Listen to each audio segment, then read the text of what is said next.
In the early 14th century, medieval Europe stood at a fragile peak. Centuries of growth had pushed its population to the limit, sustained by a delicate balance of sun and soil. Then, in the spring of 1315, the skies opened. A catastrophic shift in climate brought unending rain, a deluge that would not cease for years. This was not merely bad weather. It was a fundamental breakdown of the environment upon which all life depended. The fields of England, France, and the Low Countries dissolved into quagmires. Seeds rotted where they were sown. The harvest failed completely, and the granaries, once full, began to empty with terrifying speed. With the first failed harvest came the slow, grinding onset of hunger. The winter of 1315 was a season of deepening dread. People consumed their seed grain, slaughtered the plow animals essential for future survival, and stripped the forests bare. They turned to desperate substitutes: weeds, roots, tree bark, and even the soil itself.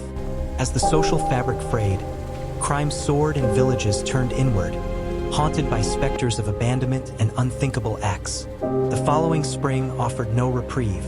The rains continued, and a second harvest vanished into the mud.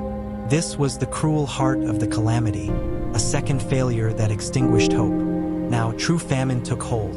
The body's slow consumption became a universal reality. Malnutrition brought not just starvation, but weakness and disease. Livestock epidemics, like the deadly murrain, wiped out remaining cattle and sheep. Society's structures buckled under the strain. Kings found their armies weakened and their treasuries drained, unable to provide relief or command loyalty in the face of such a vast, impersonal disaster. Many believed this was divine punishment, and processions of flagellants wound through the towns, seeking to appease a wrathful god through penance. By 1317, when the rains finally relented and the skies cleared, it was far too late for millions. The Great Famine, a catastrophe born from climate, had likely claimed the lives of 10% of Northern Europe's population. Its legacy was a scar across the continent. Survivors were left in a poorer, more unequal, and psychologically shattered world. Farmland lay abandoned, reclaimed by forest and wild.